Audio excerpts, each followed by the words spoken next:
Bonsoir à tous, bienvenue sur le plateau Equinox Soir, votre décryptage quotidien de l'actualité de lundi à vendredi entre 19h et 21h. 2 mois après l'apparition des premiers patients testés positifs à la maladie coronavirus au Cameroun, le pays présente un tableau très peu flatteur. À date, selon les chiffres officiels, le pays compte 2910 cas confirmés.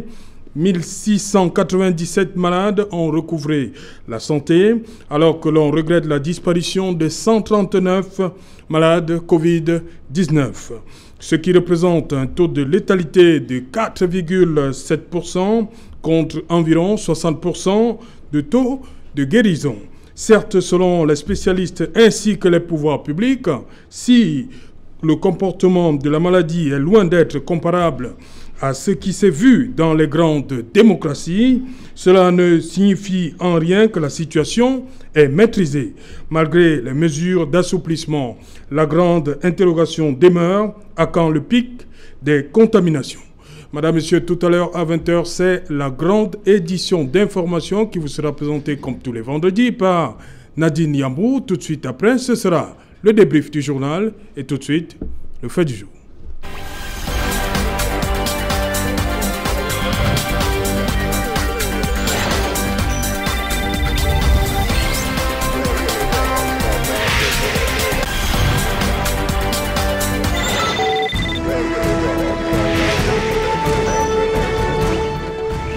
Pic du Covid-19 au Cameroun, quand, à quand et comment s'y préparer? Madame, Monsieur, pour en parler, nous sommes en plateau à Douala. Il est tout seul pour le moment parce qu'il va nous rejoindre après le docteur Tapa Faustin Roger. Mais sur ce plateau, il y avait nous Joseph René Mboutouzé. Bonsoir Joseph René. Bonsoir Serge Alain Outou. Comme d'habitude, très heureux d'être avec vous ce soir, oui, avec tous les spectateurs d'Equinox Soir. Voilà. Joseph René Mboutouzé. On va prendre tout de suite la direction de Deauville. Nous sommes en France, où nous attend le docteur Nokam Ghislain. Bonsoir docteur, vous êtes neurologue. Oui, bonsoir Serge Alain. C'est un plaisir pour moi d'être avec vous ce soir et avec vos téléspectateurs. Un bonsoir particulier aux anciens de la T2 d'X-Dos. Voilà, la France a commencé lundi dernier, ce qu'on vous appelez là-bas le déconfinement progressif. Est-ce que ça veut dire que vous avez maîtrisé la situation? Alors, ce qu'il faut bien comprendre, Serge Alain, il faut bien comprendre à quoi sert le confinement. Oui. Parce que tout le monde parle de déconfinement. À quoi sert le confinement? C'est très important de comprendre pour vos téléspectateurs. Le confinement a été fait en France, comme dans beaucoup de pays occidentaux, pour réguler l'accès en réanimation. En France, en début du mois de février, on n'avait que 5000 lits de réanimation. Donc on imaginait que s'il y avait plus de 7000 patients qui étaient en réanimation, on ne pouvait pas gérer. Des pays comme l'Allemagne, il y avait 25 000 lits de réanimation. Donc du coup, depuis la semaine dernière, on est à 4000 patients en réanimation en France. Raison pour laquelle on a diminué, on a pu lever le confinement. Parce qu'il faut comprendre que le confinement ne veut pas dire que le virus ne va pas continuer à faire son chemin. Le déconfinement veut dire que les gens sont infectés, mais le confinement, c'est pour réguler, qu'il n'y ait pas trop de gens infectés en même temps. Et là, donc, depuis le 11 mai, donc depuis lundi, on est en phase de déconfinement. Les gens continuent d'être infectés, mais vous voyez que le taux de contamination est réduit, le taux de mortalité aussi. Et ça, c'est aussi valable même pour le Cameroun. La semaine dernière, je sais que bon, c'était pas une erreur de déconfiner le Cameroun, parce qu'il faut bien comprendre que chaque pays doit avoir une politique de santé qui est adaptée à sa situation. Le problème du Cameroun, si on parlait de confinement, on n'a pas assez de lits de réanimation. Et en plus, il faut noter, c'est que la population camerounaise est une population jeune.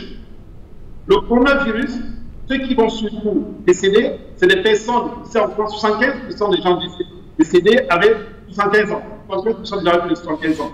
Donc, et au Cameroun, on a une population jeune avec l'âge médian de 19 ans. Donc, dit qu'on va empêcher la femme Bayam Salam, qui fait son poisson, peut-être envoyer son enfant l'année prochaine à l'école, avec le confinement, ça ne pouvait pas marcher. Donc c'est pour cette raison, une fois de plus, parce que bon, j'ai eu du retour par rapport à ce que j'ai dit la semaine dernière, c'est normal que l'activité continue, mais que les gens essayent de continuer les mesures barrières, parce que les gouvernements ne peuvent pas dire la maladie, les mesures barrières, les masques, et que les personnes surtout âgées, donc les personnes de 65 ans, évitent de trop sortir, évitent d'aller dans les endroits pour se faire contaminer, et les autres, que l'activité continue. Voilà, donc je pense qu'on aura l'occasion de revenir là-dessus, mais c'est vraiment important de comprendre pourquoi le confinement et pourquoi le déconfinement. Ici en France, tout se passe bien, puisque même s'il y a des nouveaux cas, les cellules de réanimation peuvent gérer, et il faut en plus, je rappelle toujours que 85% des gens contaminés par le coronavirus, par le Covid-19, guérissent spontanément. Donc, c'est pas aussi grave qu'on peut le présenter, mais il faut éviter les personnes de plus de 65 ans, les personnes qui ont le diabète, l'hypertension, le VIH puissent être contaminées. Voilà ce que je peux dire un peu là-dessus. On reviendra généralement là-dessus. Voilà, docteur Nokam, vous avez parlé de l'extrême jeunesse de la population camerounaise. Ça qui explique, selon vous, ce faible taux de létalité, 4,7%? Effectivement, là vous l'avez dit au début de l'émission, au Cameroun, on a à peu près 3000 contaminés. On a à peu près 3000 contaminés sur les gens testés, bien sûr. Et sur les 3000 contaminés, je pense qu'on doit être à 100 même décès. Donc on a un taux très faible. Effectivement, c'est comme je vous l'avais déjà dit dans la première émission, le Covid-19, ça touche ceux qui ont décédé, c'est sur les personnes âgées. Au Cameroun, on a d'autres problèmes, on décède avant. Pour d'autres problèmes qu'on pourra avoir l'occasion d'en discuter. La population camerounaise, l'âge médian au Cameroun, c'est 18 ans. Ça veut dire quoi? Ça veut dire que 50% de la population camerounaise a moins de 18 ans. Et l'âge moyen est de 19 ans. Donc c'est une population jeune. Donc très peu de gens, effectivement, vont décéder de coronavirus au Cameroun. Alors qu'en France, on a eu 27 000 décès. 27 000 décès. L'âge moyen, l'âge médian en France est de 42 ans. Avec l'espérance de vie en France qui est beaucoup plus élevée qu'au Cameroun. Donc, vous comprenez que s'il fallait notre politique de santé doit être centrée sur nos vrais problèmes, qui sont la mortalité infantile qui touche 49% le taux de mortalité infantile. Et autre chose, je pense à, bon, ça c'est pas encore prouvé scientifiquement, je pense que nous avons été longtemps, nous avons pris des antipaludéens toute notre vie en Afrique, et ça, ça protège aussi. Le fait aussi qu'on a déjà une médecine traditionnelle, qu'on néglige, qu'on n'exploite pas. Au Cameroun, quand quelqu'un est malade, quand il a une fièvre, il va prendre un antipaludéen, par faute de foi, ou il va prendre un médicament à base de plantes. Je pense que tout ça, accumulé à notre âge jeune, ça nous protège. Donc, ça renforce l'immunité. Oui, c'est déjà. Je dis tout ça renforce l'immunité. Ça renforce déjà, voilà, ça renforce. On sait que les antipaludéens sont efficaces dans le Covid, donc nous en avons pris, mais c'est que j'insiste vraiment surtout sur l'âge. L'âge de la population africaine nous protège. Pour une fois, les Africains sont grandis de ça à cause de notre âge, grâce à notre âge, s'il vous plaît, mais ça ne doit pas faire oublier nos vrais problèmes qui sont le paludisme. Le paludisme tue les enfants tous les jours. Il y a plus de mortalité de paludisme que le Covid-19. Le Covid-19, ce n'est pas la maladie de la honte, c'est une maladie qui touche des personnes de plus de 65 ans avec une comorbidité, VIH, diabète, hypertension. Donc, pour les jeunes qui vont décéder souvent, les gens qui ont cette comorbidité-là. Voilà la chance que nous avons dans ce malheur, c'est notre jeune âge. Voilà, je rappelle que le docteur Nokam Ghislain est neurologue, il est en service à Noville. Il nous a rejoint sur ce plateau, le docteur Tapin Ghislain Roger. Faustin Roger, voilà. Bienvenue une fois de plus, docteur. Merci, bonsoir à tous les téléspectateurs. Je rappelle que vous êtes médecin de santé publique, oui. Voilà. Voilà, je vous ai vu prendre beaucoup de notes lorsque non, pas beaucoup de notes. Voilà, allez-y, vous avez ce thème-là, vous avez les chiffres à date, 2910 cas confirmés, 1693 personnes qui ont recouvert la santé et 139 malades. Un premier commentaire. 2 mois après. Si je fais le commentaire sur les chiffres, nous voyons qu'il y a eu quand même une évolution de la maladie au Cameroun. Oui. Parce qu'en début du mois de mars, lorsque le premier cas est arrivé le 6 mars, de mars jusqu'à aujourd'hui, nous en sommes à 2910. C'est vrai que le chiffre est élevé, mais il n'est pas catastrophique. Parce que dans d'autres pays, principalement dans les pays occidentaux, aux États-Unis, après une période de 2 mois, il y avait déjà des dizaines de milliers de malades. Or, au Cameroun, nous en sommes à 2910. Ça ne veut pas dire qu'il faut se gargariser de ça, mais il faut quand même observer que ce chiffre n'est pas très alarmant par rapport à ce qui avait été prévu pour l'Afrique par non seulement l'OMS, mais aussi les pays occidentaux. Donc je peux dire que nous sommes un peu rassurés que cette pandémie ne va pas nous décimer comme certains avaient projeté. Encore que lorsque nous regardons encore le taux de ceux qui ont été guéris, qui est de 1689 à ce jour, oui, on se rend compte que les gens guérissent plus qu'ils ne sont contaminés. Et si nous faisons un ratio entre le taux de guérison et le taux de mort, alors là, il y a lieu de dire véritablement qu'il y a un espoir que cette maladie va sûrement foutre le camp au Cameroun et en Afrique. Docteur Tapa, ces chiffres-ci, si on avait mis un peu plus, parce qu'on a vu, hein, on prend toujours la période du 30 avril, on a vu comment les Camerounais se sont comportés. Est-ce que s'il n'y avait pas eu ces mesures d'assouplissement, les chiffres seraient revus un peu à la baisse? Ça fait quand même 15 jours. Oui, quand on regarde les chiffres, je dis il faut quand même prendre avec un peu de recul aussi, oui, parce que quand on observe ce qui se passe sur le terrain, déjà les moyens diagnostiques sont limités, oui, donc il faut faire attention. Le seul test qui jusqu'ici est valide pour le diagnostic du Covid, c'est le PCR. Le PCR qui, par ailleurs, a 30% de faux positifs. Donc, il faut bien le noter. Ça, c'est des informations de base que les gens devaient connaître pour savoir comment on approche les chiffres. Ça a 30% de faux positifs. Et il faut confirmer les positivités. Ça veut dire, en clair, quoi? Les chiffres qu'on a sont des chiffres relatifs. C'est-à-dire qu'à un certain pourcentage, après, il faut faire attention à leur considération. Déjà, il y a ça. La deuxième chose, c'est que quand vous regardez l'évolution des chiffres, au cours d'une épidémie normale, on pourrait s'attendre à ce genre d'évolution. Mais ça ne veut pas dire qu'il y a une augmentation spectaculaire de la maladie. C'est-à-dire qu'il faut faire attention entre la progression de la maladie et l'augmentation de la gravité de cette maladie. Si, par exemple... On se trouve dans quel cas de figure on se trouve actuellement? On se trouve dans le cas de l'augmentation du nombre de cas, oui, qui est normal parce que si vous aviez le 7, la maladie venait d'être introduite, il est évident qu'elle va prendre du temps pour prendre du terrain et donc le nombre de cas va automatiquement augmenter. Ça ne veut pas dire qu'on a eu un pic supplémentaire dans l'évolution de la maladie nécessairement. Donc, il faut prendre du recul par rapport à ça. Donc, c'est ça. Et de l'autre côté, vous prenez la guérison. Je crois qu'il y a un détail qu'on n'a pas donné aux gens au début, c'est que 80% des cas de Covid guérissent avec ou sans traitement. Ça, il faut qu'on le prenne en compte. Et donc, le traitement ne devient pas la guérison ne devient pas un trophée nécessairement. Ça, et on s'est trompé là-dessus. Je crois qu'il fallait qu'on éclaircisse les gens que, comme les autres cas de grippe, au moins 80% de Covid guérissent avec ou sans traitement. Ça fait toute une différence. Et donc, les chiffres, il faut les relativiser.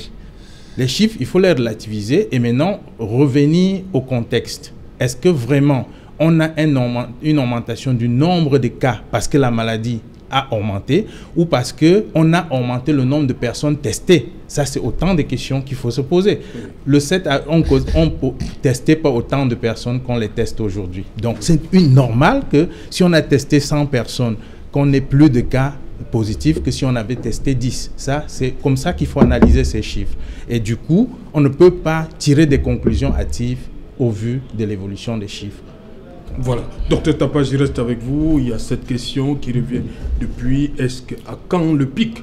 On peut le situer à quelle période? Oui. Quel moment? Oui. Le pic au Cameroun. Parlant du pic, en fait, je crois qu'on est parti également d'une psychose créée au début par les gens qui nous ont alertés par rapport à la maladie. Oui. Vous avez celui qui a dit de se préparer au pire, c'est un informaticien. C'est normal, il peut faire des simulations et voir le nombre de cas qu'il y aura en Afrique, mais ce n'est pas arithmétique, ce n'est pas vertical. Et quand on regarde aujourd'hui comment la maladie évolue, on est en voie de croire qu'on est même déjà sur la descente, sur la pente descendante de la maladie, et qu'on est sur la porte de sortie. On finira soit par vivre avec la maladie, comme c'est le cas souvent, sans que ce soit un grand danger, soit la maladie va partir. Ça, c'est automatique. Mais continuer dans la psychose d'attendre le pic, c'est par rapport à ce qu'on nous a dit au début. Et j'ai dit, ça n'avait pas de fondement. On ne peut pas croire que quelqu'un connaît le virus, un nouveau virus, au point où il peut prévoir ce qu'il va faire à des milliers de kilomètres en Inde. Ça, c'était erroné dès le départ. On ne peut pas dire que l'Afrique va s'attendre au pire. Vous n'avez aucun élément. Sauf si vous êtes à l'intérieur du virus, vous connaissez comment le virus va se propager. Et quand on parle d'une maladie virale, c'est une maladie limitée dans le temps. C'est-à-dire au bout d'un certain temps, que ce soit dans le corps ou ailleurs, le virus fait son cycle et il disparaît. Soit vous vous habituez à sa présence, soit il n'est plus là. Voilà un peu comment il faut regarder ça. Voilà, Joseph Boutou, il y a cette période, vous avez vu les images, le comportement. Est-ce qu'il y a lieu de croire que les chiffres-ci ça va exploser davantage avec le comportement des Camerounais? Mais depuis quelques jours, on voit comment l'autorité administrative a décidé de prendre le taureau par les cornes, le préfet du Mfundi, le préfet du Vouri également, pour imposer systématiquement le port du masque. Oui, c'est important de... La période là, de 2 semaines, beaucoup de choses se sont passées, selon vous? C'est important que l'autorité administrative veille. Il faut que les Camerounais continuent à respecter les mesures barrières. Il faut porter les masques. Merci, un professeur de microbiologie américain, Dusenberry, disait à l'époque que, je ne vais pas dire mot à mot, je vais traduire sa pensée.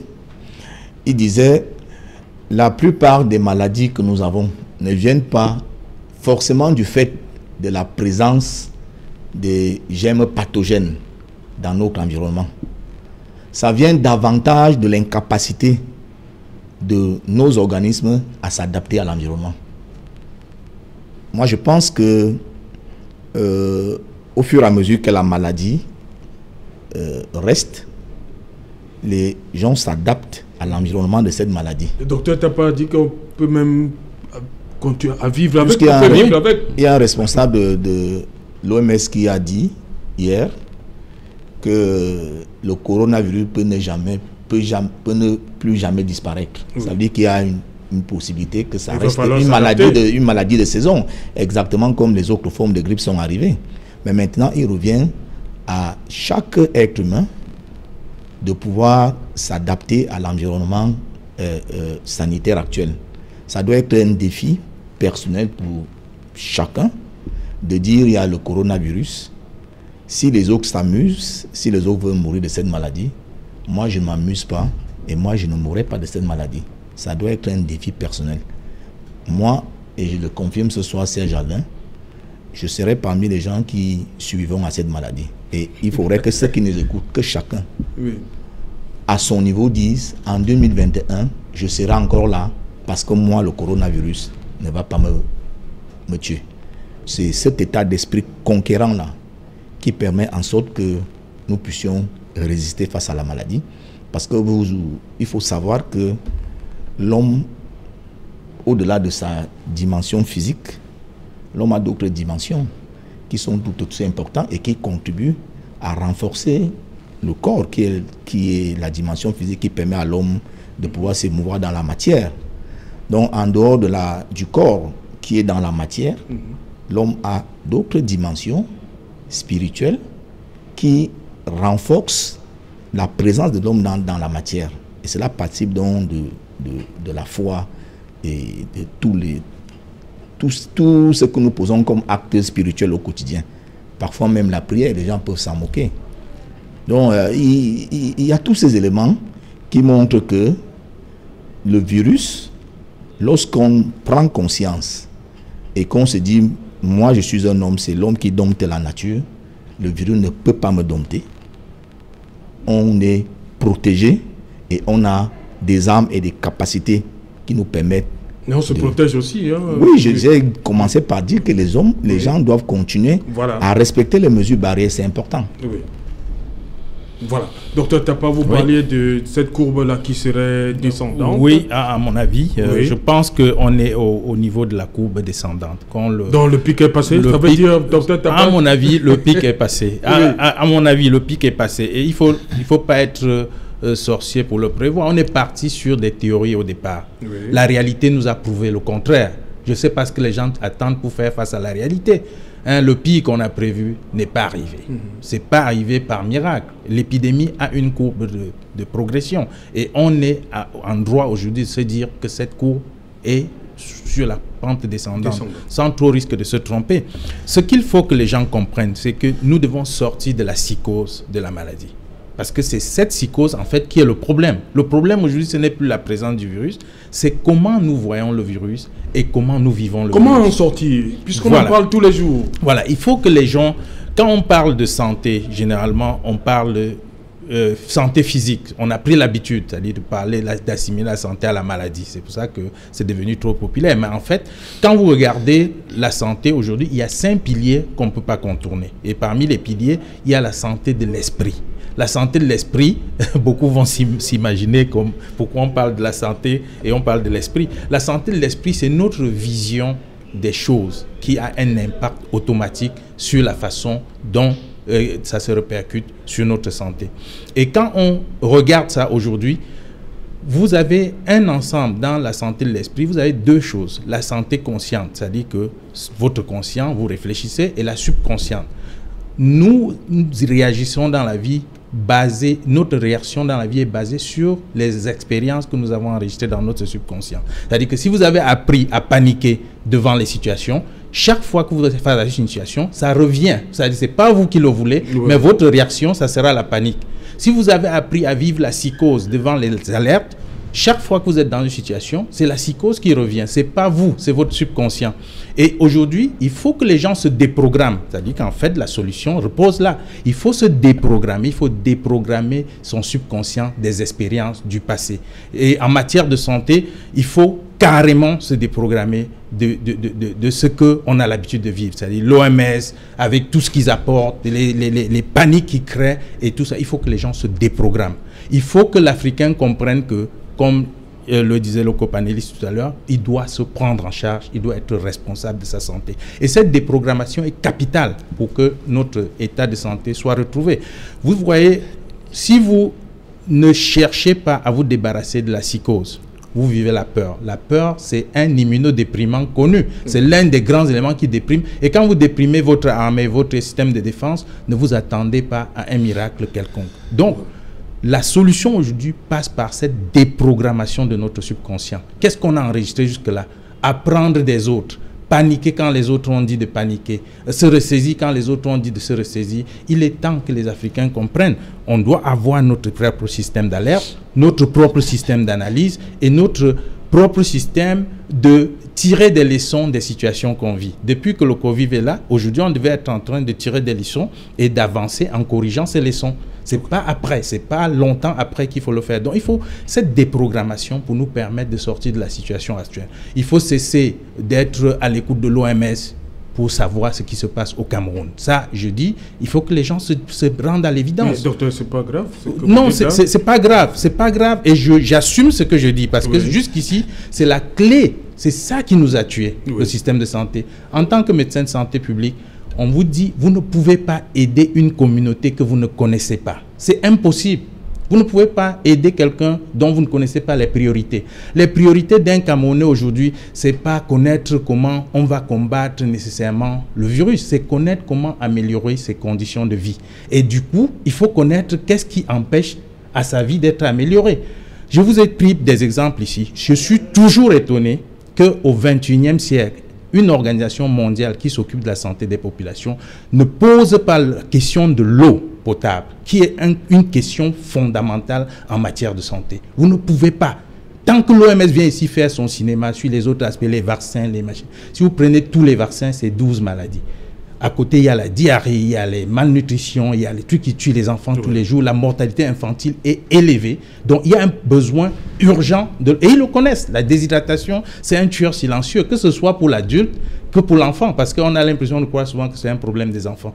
Alors, quand vous prenez une organisation de la santé qui ne regarde pas les choses de cette manière, en fonction des priorités, il y a un problème. Il faut à un moment donné qu'on tranche avec cette histoire. Est-ce que la priorité, c'est vraiment la santé? Sinon, il faut regarder les déterminants de la santé. L'autre déterminant, c'est la nutrition. Quand vous regardez l'agriculture chez nous, vous allez voir qu'il y a des énormités. Moi, je vais dans les aliments que nous consommons sur le marché aujourd'hui. Ça fait pitié parce que c'est des engrais, c'est transformé. On dit qu'on mange naturel, mais c'est plus naturel.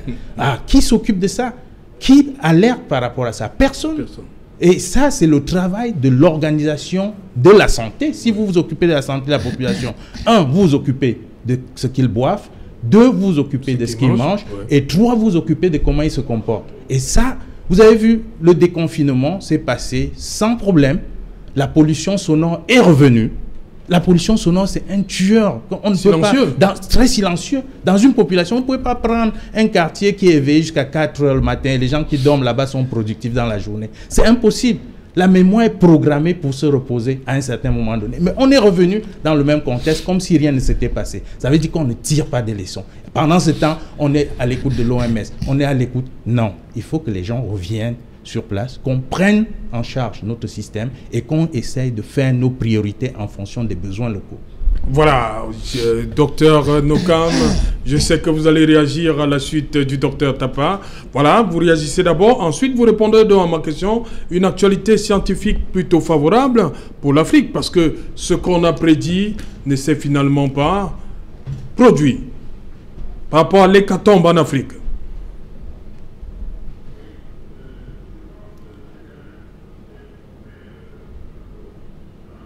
Psychose. Je ne sais pas si c'était psychose organisée, où c'était en Afrique, ensuite juste passer à l'Occident. Oui, on va permettre à la régie de régler les problèmes de son avec le docteur Nokam parce qu'il n'est pas audible. Oui, voilà, allez-y, docteur Nokam. Oui, alors, oui, donc je disais qu'il y a une psychose. Il y a une psychose au début de la pandémie. Non, c'est pas audible. C'est pas audible. C'est pas audible. On veut bien écouter ce que dit le docteur Nokam. Pardon? Oui, docteur Nokam, allez-y. Oui. Oui, donc je disais qu'il y a une psychose qui a été annoncée depuis l'Occident, où on nous faisait croire que l'Afrique, ça sent la fin pour l'Afrique, ça sent l'hécatombe en Afrique.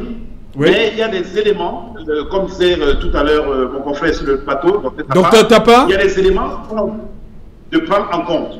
Hein? Oui. Donc, ces éléments, c'est déjà notre manière de vivre, hein? C'est déjà notre âge de la population.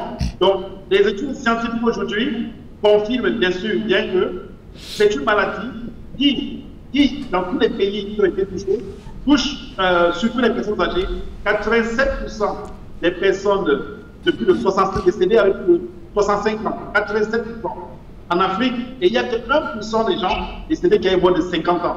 Donc, vous comprenez donc qu'en Afrique, on a d'autres problèmes comme c'est le docteur Tapa, qui tue plus que le Covid-19.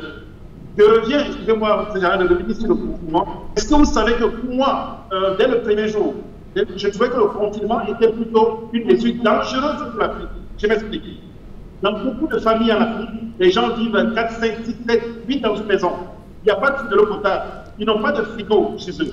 Si vous les enfermez dans le confinement, qu'est-ce qu'ils vont manger? Ils vont mourir plutôt des infections pour le choléra. Ils vont mourir de l'instabilité. Donc, et surtout, puis encore, on a une économie très tertiaire. La femme qui vit de cette économie tertiaire, qui permet d'envoyer son enfant à l'école, ne pourra plus envoyer son enfant à l'école, ne pourra plus avoir l'argent pour acheter les médicaments. Donc, ça allait plus faire de mal à la population que le déconfinement. Donc, pour répondre à votre question, je pense effectivement que oui, les Occidentaux, nous, on s'est trompés, hein, on s'est trompés sur le pronostic pour l'Afrique. L'Afrique a une chance pour le rapport Covid-19, c'était une population jeune. Et on ne doit pas toujours copier ce qui vient de l'Occident, parce qu'en Occident, on dit c'est une maladie grave, on oublie nos propres maladies qui sont plus graves, le paludisme, la mortalité infantile, le choléra, toutes ces maladies, le manque d'eau, je conseille que le manque d'eau c'est un type de maladie. Donc effectivement, je ne suis pas surpris de ce que je constate aujourd'hui. On a 139 morts au Cameroun, c'est-à-dire 0,4% de décès parmi les personnes contaminées, parmi les personnes testées, donc, alors qu'en France, nous sommes à 6,5%. Donc effectivement, l'Afrique ne doit et autre chose, par exemple le sur la psychose, cette psychose, j'espère qu'elle va commencer à prendre le décès, elle a été créée par, je ne sais pas si c'est les médias, mais par tout le monde, où on a fait croire que le coronavirus était la maladie de la honte. Les gens décèdent du coronavirus, c'est vrai qu'ici, au début, les gens qui décédaient, on ne remettait pas les corps, on enterrait dessus. Aujourd'hui, ça va changer. Là, à Régis, c'est un entrepôt où on entrepose aujourd'hui des corps qui vont après être enterrés dans les pays d'origine, en Afrique ou ailleurs. Donc, il faudrait franchement, pour devenir psychose, ce n'est pas le coronavirus comme une maladie de la honte. Et ce n'est pas une maladie qui tue très peu, qui va tuer très peu en Afrique. Et je pense qu'on est effectivement à peu de tendance. Et bon, c'est vrai qu'il y aura des gens qui vont décéder de cela, mais ça sera toujours moins que les autres maladies qui nous tuent tous les jours, et que vraiment notre politique de santé doit être orientée vers nos pathologies. Nous ne copions pas directement tout ce qui vient de l'Occident ou de ce qu'on nous impose. Réfléchissons à une politique de santé adaptée à notre population. Faisons des études scientifiques sur nos produits. J'ai vu que le monseigneur Cléda est en train d'utiliser des plantes. Pourquoi ne pas faire d'études sur ces plantes? Il est vrai que 85% des gens vont guérir spontanément, mais profitons, faisons comme Madagascar, faisons une étude sur nos propres produits, sur nos propres maladies, et ne restons pas toujours à copier ce qui passe en Europe, parce que là, on est à 2 mois, plus de 2 mois de la maladie ici au Cameroun. On n'a toujours pas atteint le pourcentage de décès en Occident, donc ça veut dire quelque part qu'on a donné un peu de tort à ce qui était estimé, parce que nous sommes différents, notre manière de vivre, notre population est différente des autres populations par rapport à notre âge, par rapport à nos antécédents infectieux, par rapport au traitement que nous avons par le passé. Donc voilà, je pense que c'est une bonne chose, nous sommes réfléchis d'une médecine africaine, je dirais même une médecine camerounaise. Nous avons des très grands chercheurs camerounais, des médecins au Cameroun qui font de très bonne médecine, qui font des recherches. Profitons, travaillons avec eux, et vous allez voir que nous allons faire beaucoup de choses, parce que le Cameroun est très inquiétude. Voilà, Joseph René Mboutouzé, lorsque vous suivez les 2 précédents intervenants, on a importé comme ça la psychose. Oui. Pour l'installer chez nous. Oui, c'est exact.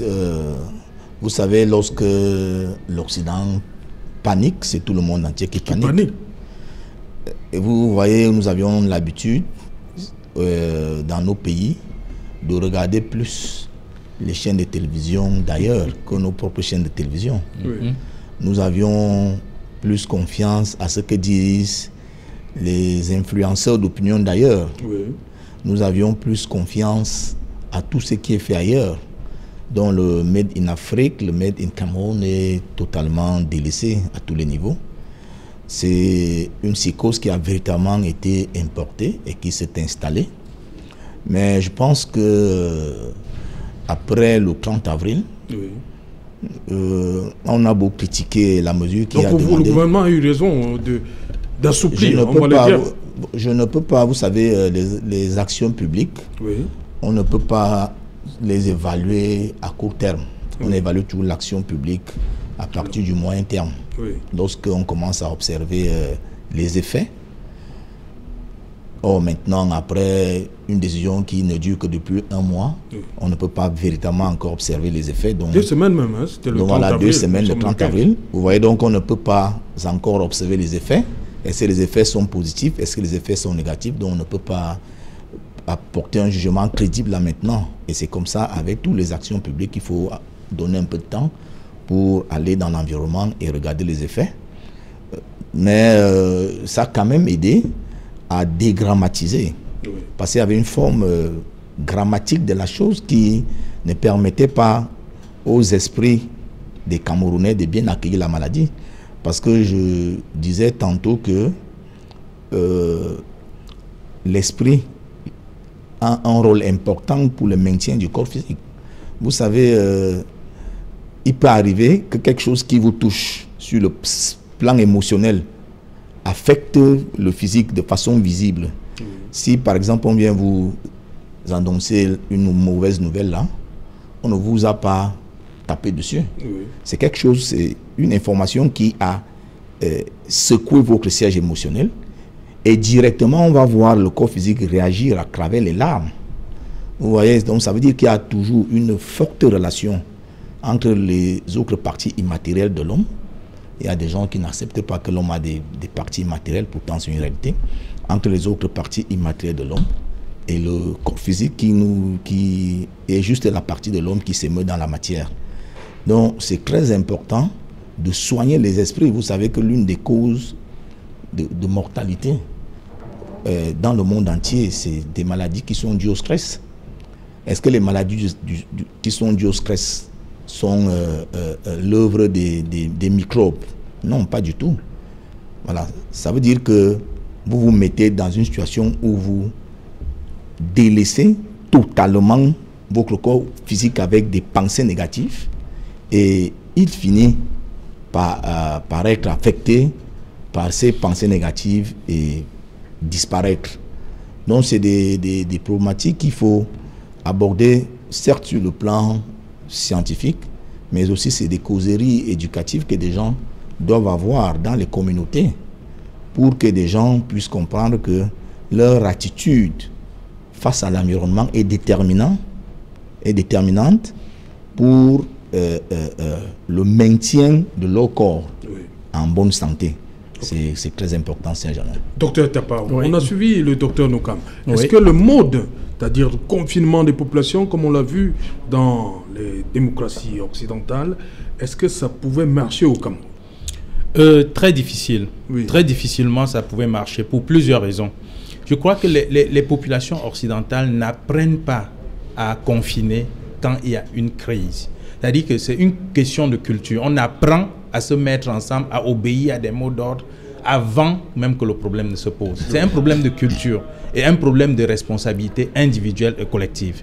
Vous prenez le cas d'ici, par exemple. Quand vous dites que vous allez confiner des populations dont la majorité vit sur ce que je peux appeler vulgairement bayam salam, c'est-à-dire ils sortent le matin, ils vendent leurs trucs et ils peuvent acheter les autres. Vivre au jour le jour. Vivre au jour le jour. Vous dites que vous allez les confiner, c'est raté d'avance. Quand vous prenez une population que vous allez confiner sans se demander comment ils vont manger, comment ils vont payer leurs factures, comment ils vont faire, c'est perdu d'avance. Vous serez obligé de réprimander les gens sans raison parce qu'en fait, ils seront obligés de survivre.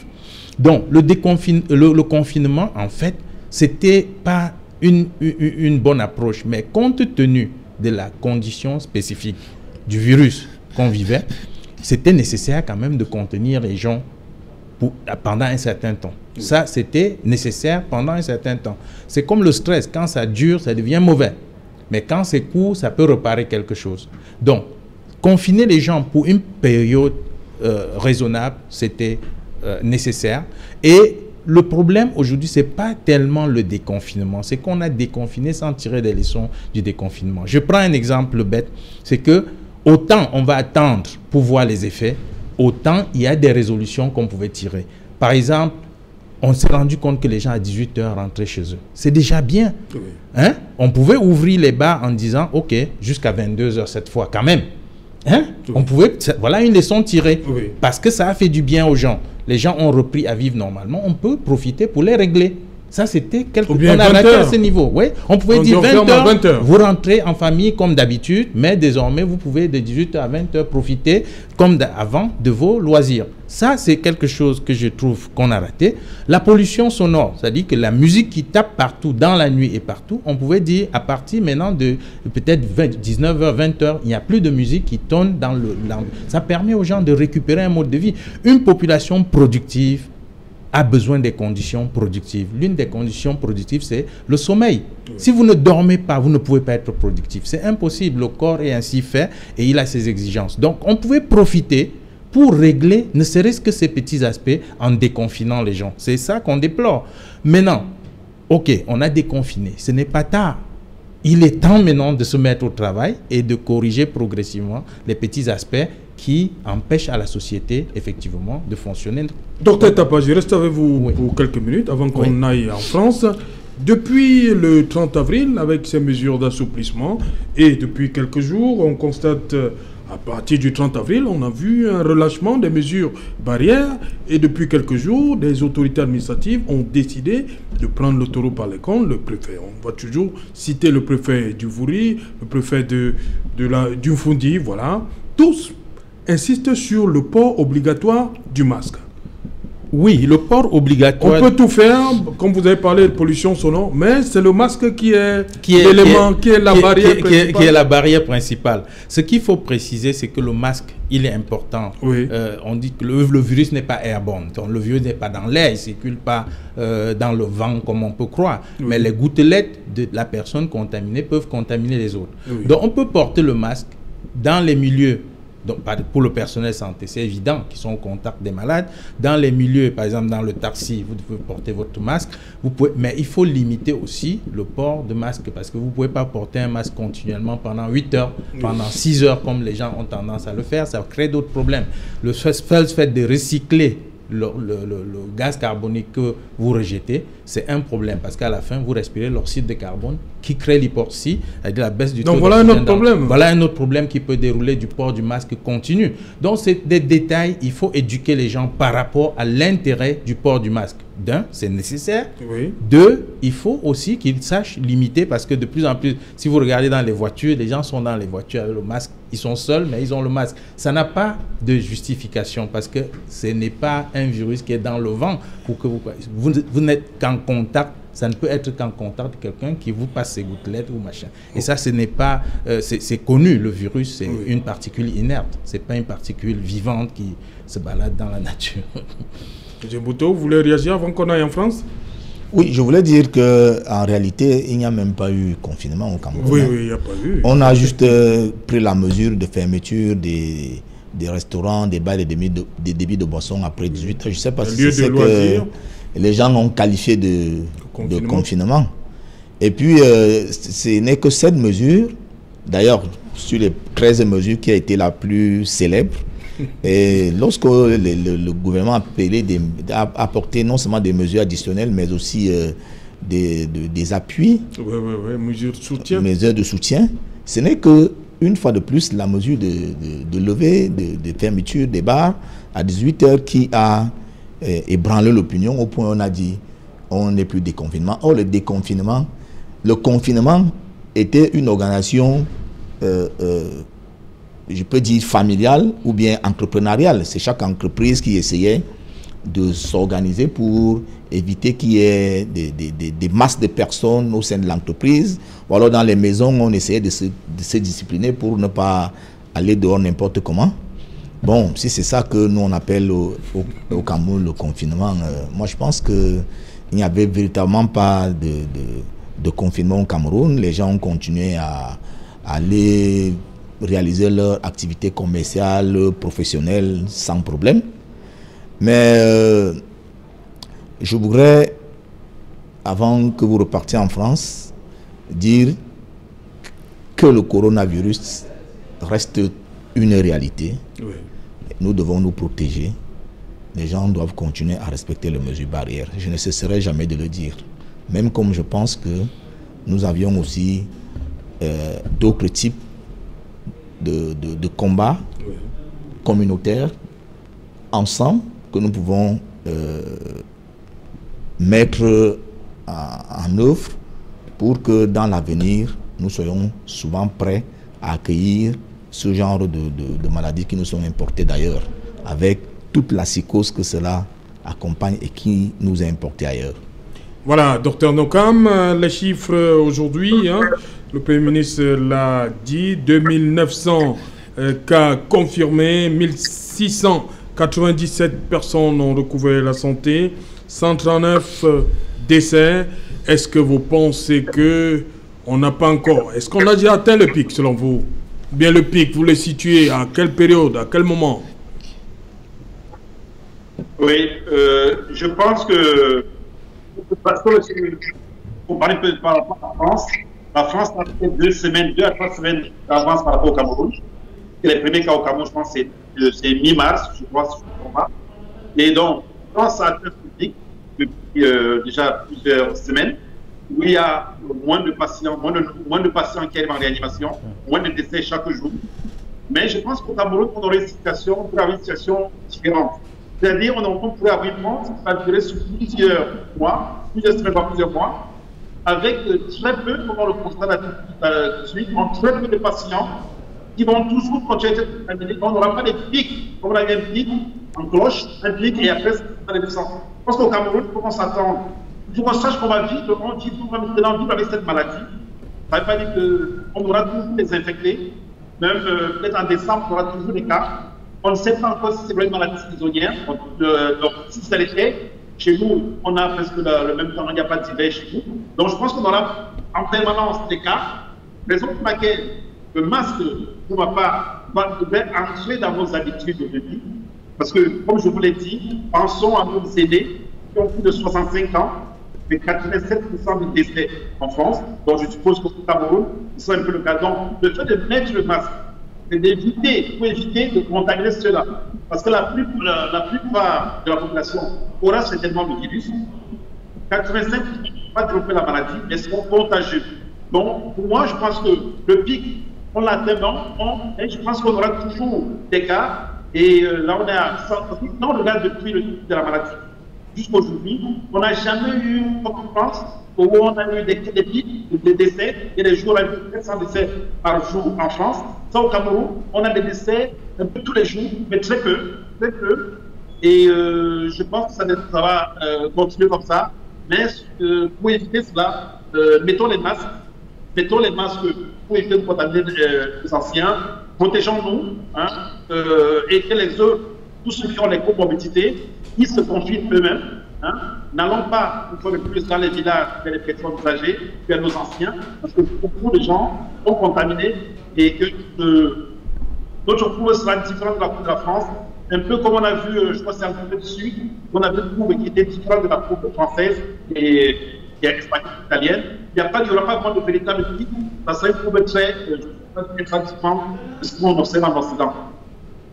Voilà, docteur Tapa, vous l'avez dit, on peut aussi continuer à vivre avec cette maladie. Donc il faut forcément intégrer aussi le port du masque, comme on le voit dans certains dragons d'Asie. Oui, il faut intégrer le port de masque. Ce que je disais tantôt, c'est qu'il faut nuancer le port du masque. Oui. Les gens devaient comprendre que ça peut entraîner aussi d'autres problèmes. Oui. Et c'est ce qu'on est en train d'observer malheureusement. Les gens peuvent porter ça de façon très continuelle.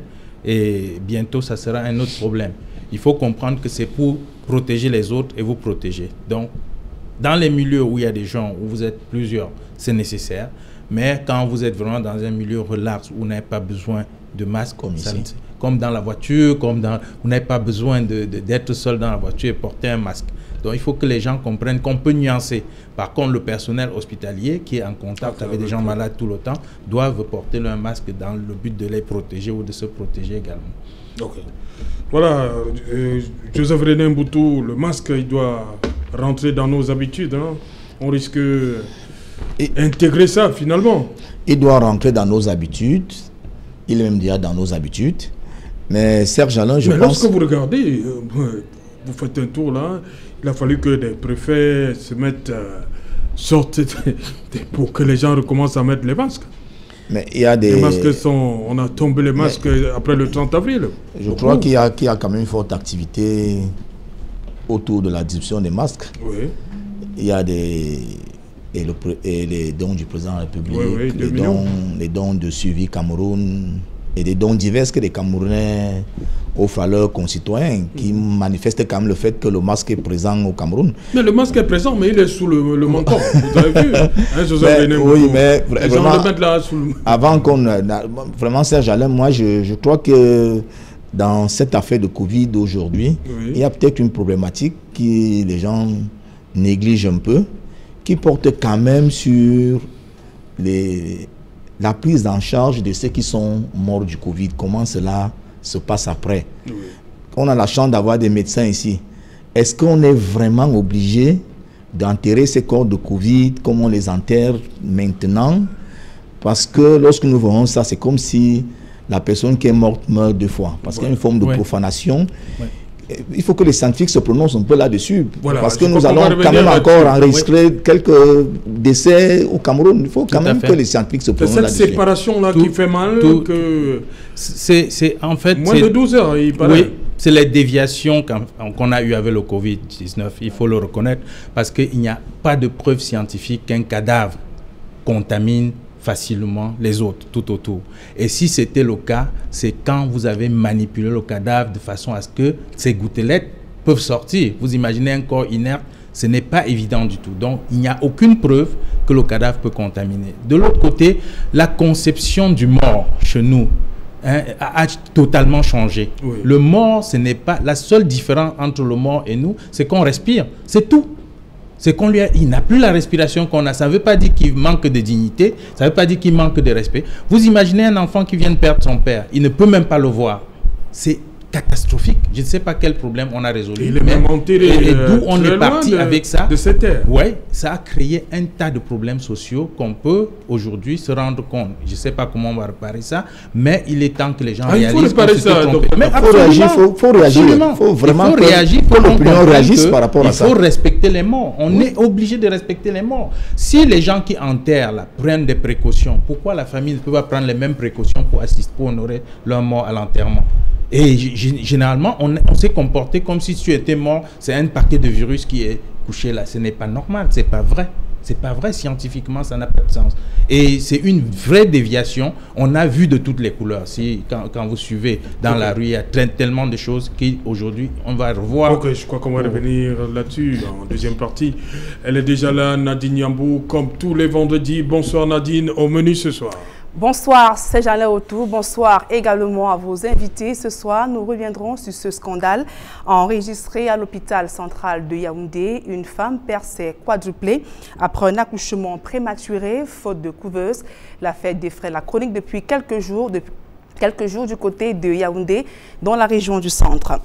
Nous reviendrons également sur les premières conséquences de la fermeture de la clinique Marie-O à Douala. Un des patients atteints de coronavirus est placé sous oxygène au moment de la fermeture, a rendu l'âme à l'hôpital La Quintini de Douala. Donc vous suivrez dans ce jour les réactions des médecins ainsi que le propriétaire de cette clinique qui annonce un recours gracieux.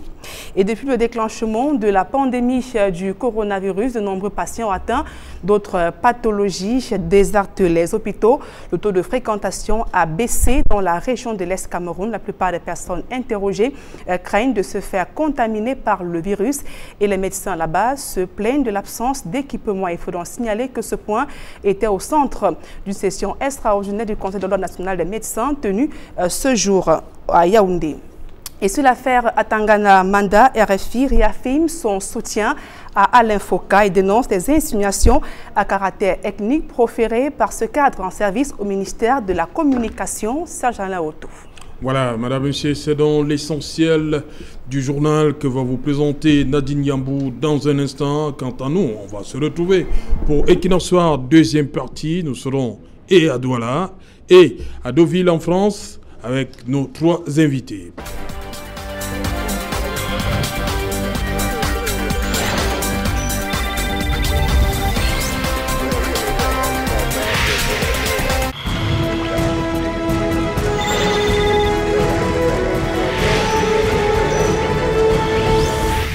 Retour sur le plateau Equinox Soir, deuxième partie consacrée au débrief du journal.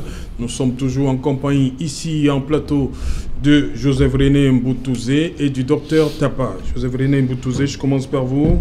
Vous avez suivi ce reportage. Est-ce que vous comprenez l'attitude de certains patients d'autres pathologies qui choisissent d'éviter, on va le dire comme ça, les formations hospitalières?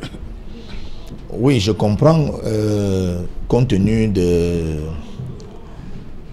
l'idée qui s'est faite autour de la maladie à coronavirus et de toute la psychose qui a donc été importée, comme le docteur Tapa le disait, le confirmait tout à l'heure. C'est normal que dès qu'on sent qu'il y a eu un malade de corona virus quelque part, que les gens se méfient. Et c'est cette dégrammatisation qui doit être conduite à travers nos différentes interventions dans les plateaux de télévision, dans les radios, essayer de ramener le Camerounais à un statut psychologique normal, parce que les gens en font un peu clos et cela s'accentue davantage, comme je disais à la fin de la première partie, avec le traitement qui est donné, qui est réservé aux morts. Hein, ouais. Donc les gens ont raison d'avoir peur, non seulement d'attraper cette maladie, d'en mourir et surtout encore d'être enterré vraiment comme un malpropre après. Voilà. Docteur Tapa, sur cette situation, les malades qui disent qu'ils préfèrent éviter, on va le dire comme ça, d'aller à l'hôpital parce que on a suivi, hein, on dit que lorsque vous arrivez, si vous toussez, on a même dit que c'est comme si on ne toussait pas avant. C'est vrai que c'est pas seulement les malades. On peut remarquer dans la société en général que les gens évitent de tousser, d'éternuer, et ils ont peur de se faire passer pour un porteur de coronavirus. Mais c'est quelque chose. C'est pas bon, c'est pas une bonne chose. Il faut vivre le plus naturellement possible, même en cas de situation difficile. La panique, ce n'est pas dans les actions qui vont contribuer à créer d'autres problèmes, mais c'est dans la prévention. C'est-à-dire, prenez plutôt vos dispositions, mais restez un peu normal. Et là, il n'y a pas eu que du négatif, il y a eu aussi du positif, parce que pour une fois, vous allez voir que l'utilisation des plantes locales, le quinqueliba, l'aloe vera, ça a pris de l'ampleur parce que les gens ne partent plus à l'hôpital, ils se prennent eux-mêmes en charge à la maison. C'est des réflexes qu'on avait perdus et qui en fait doivent revenir. J'insiste, ça doit revenir parce que ce n'est pas toujours une bonne chose de courir à l'hôpital. La solution de l'hôpital, c'est des solutions extrêmes. Et c'est pour ça que nos hôpitaux sont bondés. Des gens qui ont mal à la tête parce qu'ils n'ont pas bu de l'eau. Hein, ils sont des gens qui ont mal à la tête parce qu'ils ont un malaise, ils ont mal dormi. Et puis, bon, ça a permis quand même que les gens comprennent qu'il y a quelque chose qu'ils peuvent faire avant d'aller à l'hôpital. La preuve, c'est que les hôpitaux se sont vidés, mais le taux de mortalité n'a pas aussi galopé à la mesure de l'absence dans les hôpitaux. Ce qui est intéressant. Et je crois que pour une fois, on devait revenir un peu aux méthodes de prévention usuelles et comprendre qu'il y a des choses qu'on peut aussi faire avant d'aller à l'hôpital. C'est la leçon en fait qu'il faut tirer. Voilà, nous prenons la direction de Douala 5e où nous attend le maire adjoint PCRN de ce côté-là, du 5e arrondissement de Douala. Bonsoir Joseph Espoir Billon. Bonsoir Serge Alain. Voilà, vous avez suivi ce reportage qui nous vient de la région du Soleil Levant où des patients d'autres pathologies évitent les formations sanitaires de peur d'être taxés, hein, d'être confondus, on va le dire comme ça, aux malades, aux patients de Covid-19.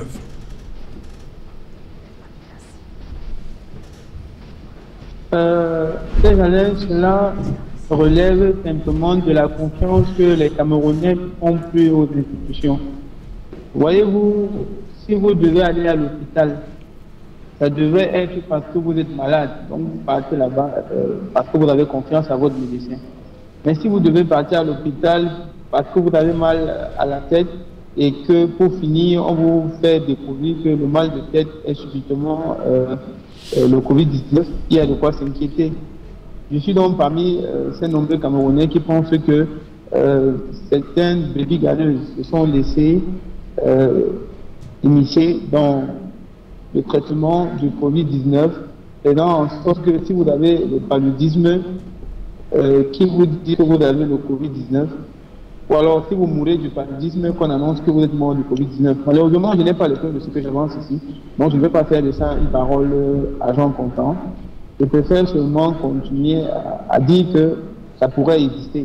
Et si c'est le cas, je ferai qu'on explore cela et que nous allons dans le sens de dénoncer des attitudes de cette nature pour que le Cameroun seul sorte grand après des manquements comme ce qu'on a vu récemment à Douala.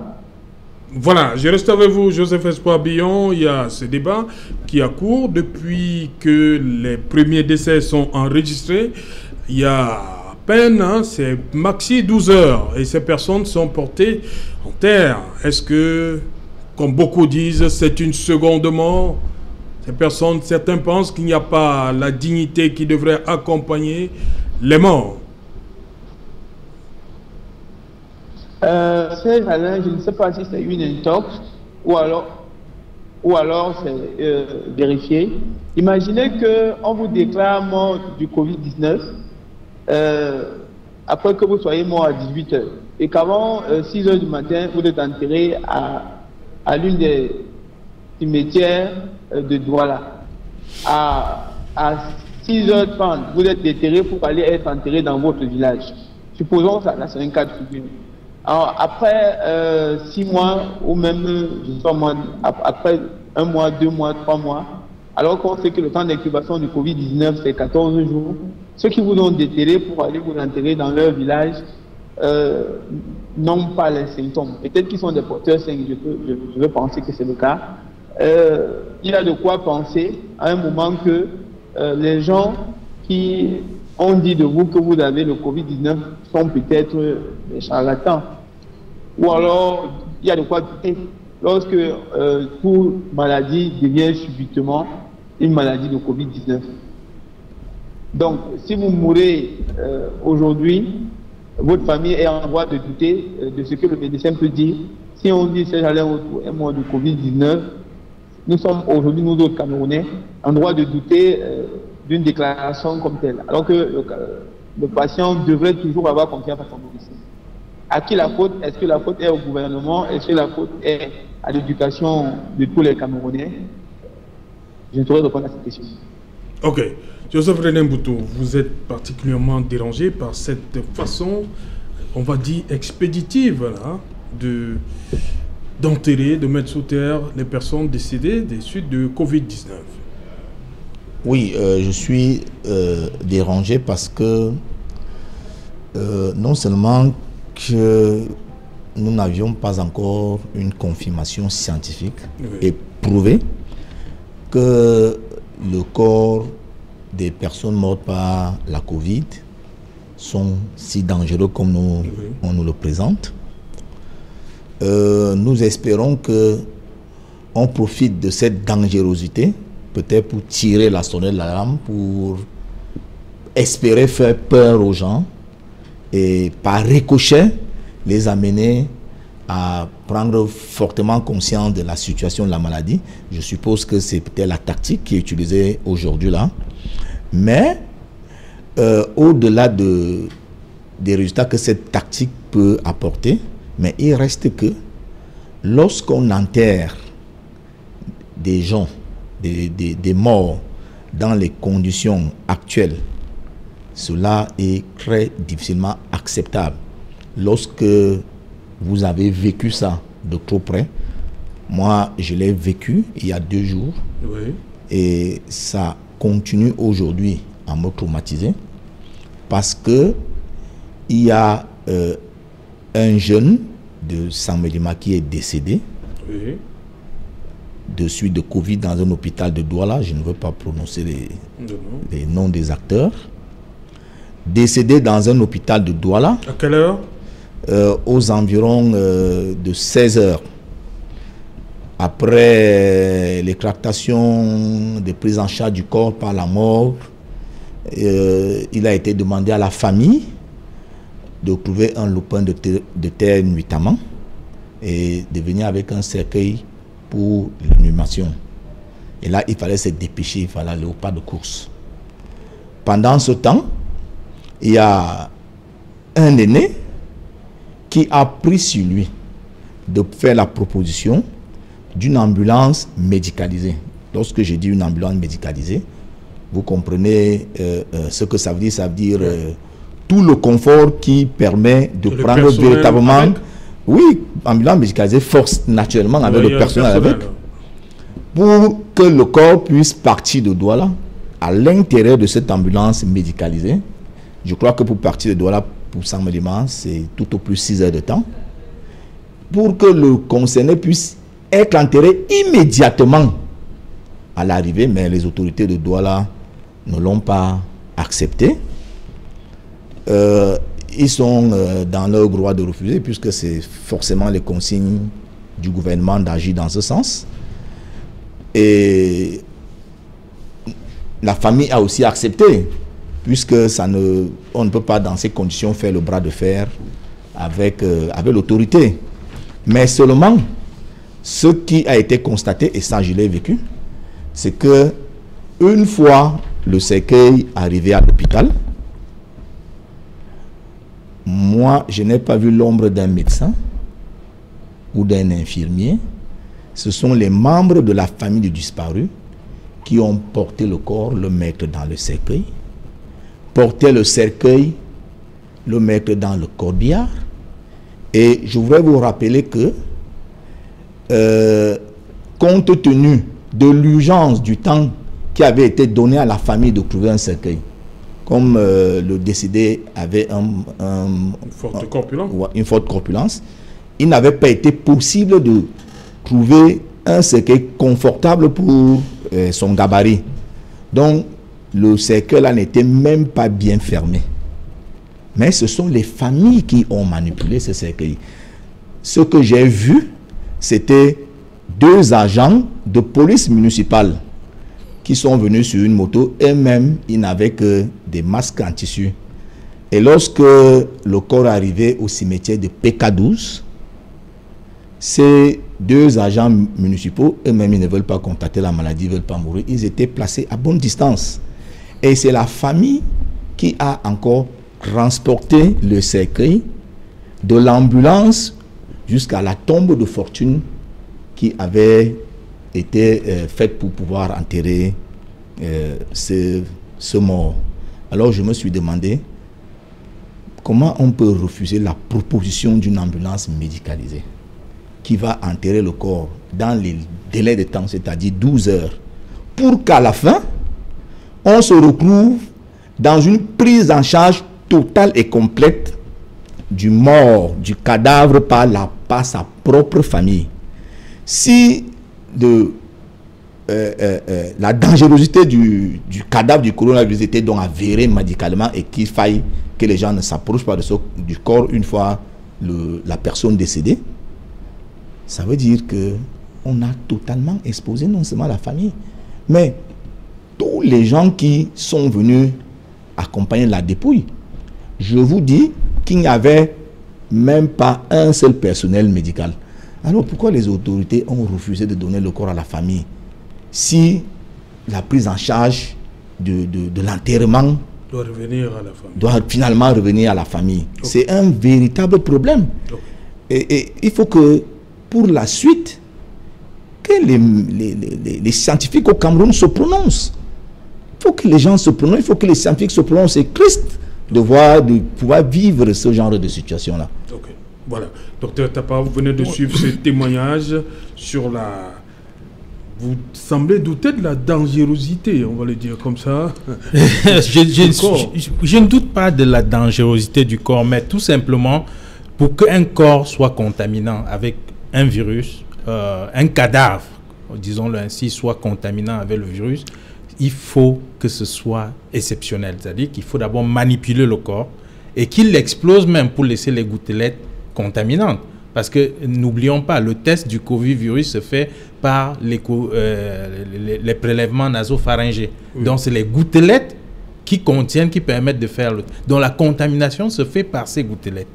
Pour que les gouttelettes partent d'un cadavre, il faut effectivement être en train de le manipuler ou bien de travailler dessus. Donc, la probabilité pour qu'il soit contaminant est très faible. Très faible. Ça, c'est le premier constat. Le deuxième constat, c'est que si on peut prendre des précautions compte tenu du fait que cette contamination n'est pas très évaluée, si on peut prendre des précautions pour accompagner ce corps, on peut avoir les mêmes précautions pour la famille. Parce que ne l'oublions pas, il y a la douleur collective, mais il y a les douleurs individuelles. Oui. Pour la famille qui vient de perdre son membre, ce n'est pas la même chose. Hein? Nous, on va dire, il y a quelqu'un qui est mort de Covid, mais quelqu'un là, c'est son père, quelqu'un là, c'est sa mère, ainsi de suite. C'est pas la même chose du tout. Donc, on doit laisser la chance aux gens d'honorer leur mort. Quand on est mort, on n'est pas... D'ailleurs, on le dit, les morts ne sont pas morts. C'est pas une vue de l'esprit. La seule différence entre un mort et nous, comme je disais tantôt, c'est la respiration. Et on ne doit pas manipuler le corps humain, même mort, comme si on manipulait des ordures. Donc, en fait, sur le plan scientifique, les chances de contamination sont très réduites. Et les précautions peuvent donc être prises. Je crois que les gens ont exagéré des choses et il est temps qu'on se ressaisisse. On a quand même vu les premières images de ces personnes-là qui décédaient. On a vu des gens en blouse blanche. Donc vous dites qu'aujourd'hui, ça devient de plus en plus rare. On a suivi le cas c'est de plus en plus rare. On vous parle là d'une famille qui s'est occupée de son corps. C'est de plus en plus rare. Vous savez, Serge Alain, vous avez vu l'actualité de Yaoundé aujourd'hui. Oui. Il y a un célèbre pasteur qui est décédé à Yaoundé hier.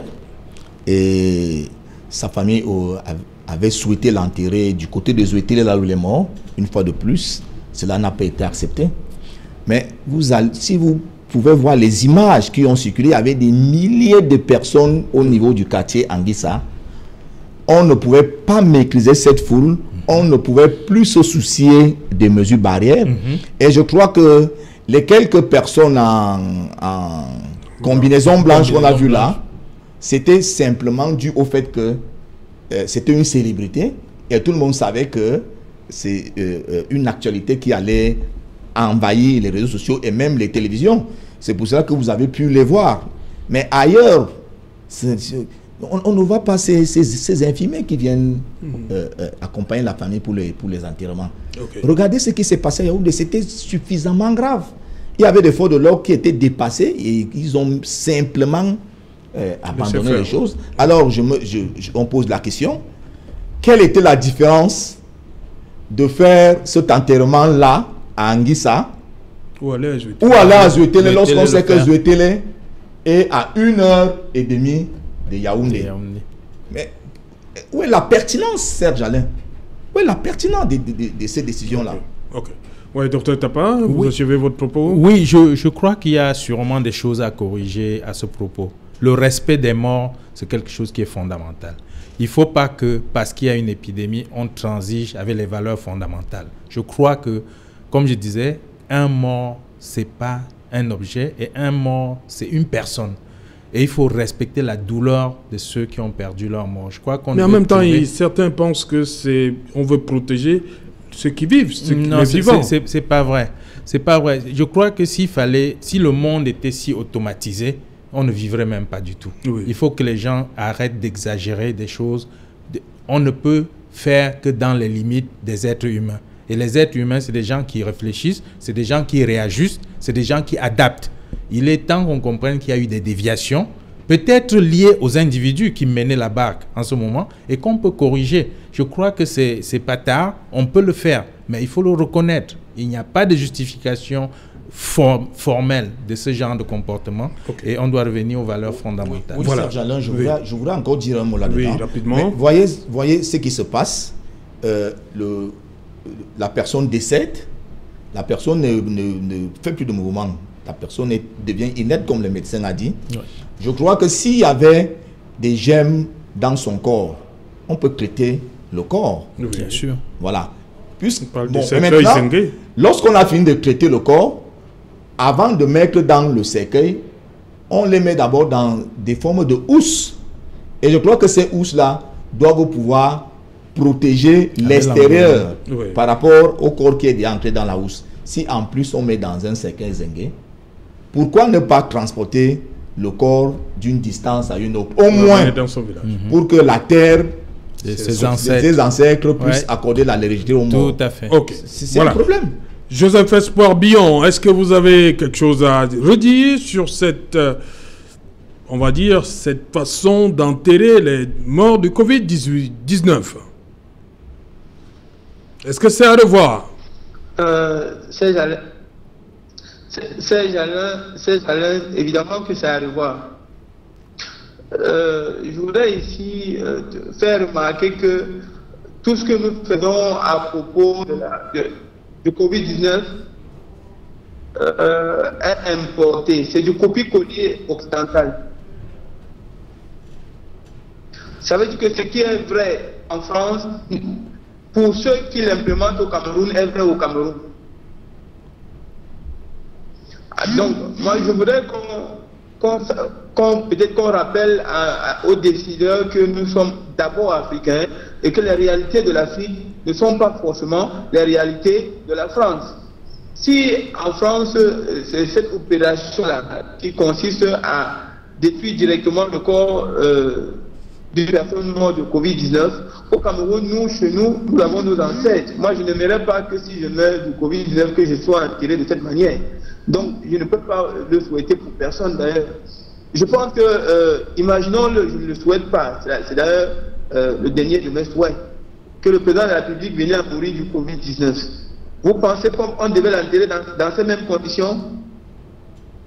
Vous pensez qu'on devait montrer sa mémoire? C'est un patriarche aujourd'hui au Cameroun. C'est un monsieur qui a 86 ans. C'est un monsieur qui a une histoire, qui est un symbole. Et vous pensez que s'il venait à mourir du Covid-19, parce qu'on veut protéger les autres pour qu'ils ne soient pas contaminés, il serait enterré comme tous les autres? Je pense que non. Je crois que c'est là une décision qu'on a prise qui vise les pauvres Camerounais qui ne sont pas aussi importants que le président de la République, par exemple, juste pour, comme ça, avec la Libye, selon laquelle on veut protéger ceux qui vivent. Toutefois, je refuse de faire preuve de mauvaise foi, pour ne pas donner l'impression que je vais juste tirer sur ceux qui font tous ces efforts. Je voudrais juste leur faire remarquer que moi je suis Bantou, plus particulièrement je suis Bassa, et chez nous, lorsque quelqu'un meurt, il y a tout un rituel, il y a toute une messe pour célébrer sa vie, pour témoigner de ce qu'il a été pendant son vivant. S'il meurt à 18 heures et que même ses enfants n'ont pas le privilège de pouvoir voir son corps parce qu'il faut l'enterrer aussi urgemment, on se demande, mais d'où vient l'urgence? On va nous dire parce que son corps est contaminé. Mais tous les éléments rassemblés au jour d'aujourd'hui prouvent que, bon, peut-être que je peux me tromper, mais rien n'indique que le corps du Covid-19 est contaminant. Peut-être que, bon, je ne suis pas médecin, je ne veux pas ici dire des paroles vraies, mais je suis un Camerounais, je suis un citoyen simplement, et je me permets de mettre en doute la théorie selon laquelle si quelqu'un meurt du Covid-19, il est dangereux pour sa famille. Toutefois, je veux qu'on nous apporte des preuves scientifiques qui le démontrent. Je ne pense pas, depuis que je regarde la télé, parce que c'est le seul outil d'information que j'ai, que Equinox ou alors France 24 ou même CNN ont réussi à apporter à notre connaissance des preuves scientifiques qui démontrent réellement la dangerosité du corps du Covid-19. Je voulais profiter de cette antenne pour implorer les décideurs du Cameroun à revoir, sinon à se pencher sur le cas des morts du Covid-19 pour réfléchir. Peut-être qu'il y a une solution. Mais moi, je ne suis pas pour qu'on continue à bafouer la mémoire de ceux qui sont morts. Fut-il mort du Covid-19? Encore que même jusque-là, je vous dis que je n'ai beaucoup de réserves pour tous ces gens qu'on nous annonce chaque jour qui sont morts du Covid-19. Parce que tout le monde qui est mort, bon, je ne suis pas médecin. Merci, c'est Jared. Voilà, merci d'avoir été avec nous, Joseph Espoir Billon, maire adjoint de la 5e. Je crois qu'on va organiser un autre débat sur cette question. Parce qu'à côté de la manière, il y a le lieu aussi. Ouais. Le lieu. Et surtout, moi je voudrais dire que c'est des importations qui viennent d'ailleurs, ouais, et qui sont mal adaptées. Parce que si en Europe, on a vite enterré, c'est parce qu'ils étaient dans un confinement total. Tout à fait. Donc, il n'était pas question que des gens sortent pour des obsèques et tout ça. Et puis, les morts étaient en grand nombre. Et ils ont leur façon de faire là-bas, leur tradition. Ouais. Mais dès qu'ils ont vu que là-bas, on enquête tout de suite, ils ont directement transposé ceci. Ouais. Okay. C'est ce que les politistes appellent l'isomorphisme. Okay. Et cet isomorphisme-là, il faut que nous adaptions nos réalités face aux réalités de notre environnement. Voilà, merci beaucoup, Dr Tapa, d'être venu une fois de plus. Merci. Merci, Joseph Espoir Billon. Merci au Dr Nokam Ghislain depuis Deauville, en France. Merci à vous également. Joseph René Mboutou, Zé. Merci, beaucoup de courage. Merci. Voilà, Madame, Monsieur, nous sommes donc arrivés au terme de cette édition, la 5e de la semaine et qui nous soit rendez-vous lundi lorsqu'il sera 19h. Bonsoir, Foncha Tchoula.